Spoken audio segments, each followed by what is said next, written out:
Hello, welcome to Spotlight. There are calls this lunchtime for the boss of South West Water to step down following the parasitic outbreak in Brixham. The company says it will pay compensation to customers, as many are still having to boil their water after traces of cryptosporidium was found in its network. Our environment and tourism correspondent, Kirk England, joins me now. Kirk, what's the latest? Well, this is the company behind South West Water, so Pennon Group, announcing its full-year financial results for 2023-2024 today. Now, that includes details of dividends to shareholders.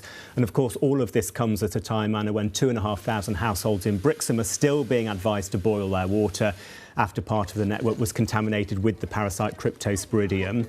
We've had reports of people being unwell, sickness, diarrhoea, 2 people being taken to hospital, we understand. MP for Brixham, Anthony Magdalen, has been speaking about this earlier.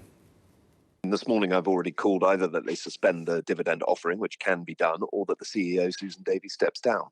I think this is such a tin-eared approach, and it does not show the proper leadership that you would expect from a company like South West Water. They really should be thinking about making sure that they can get their consumer on side rather than their shareholders. Now, South West Water telling us that dividend payments are assessed based on performance across the business, adding that they're making record levels of investment with £2.8 billion committed by 2030, also adding that bills are less than they were 10 years ago. And what's the very latest in Brixham itself? Well, let's talk about compensation. News on that today. South West Water saying that the bill for compensation overall could go up to £3.5 million. And don't forget, 17,000 households were originally affected.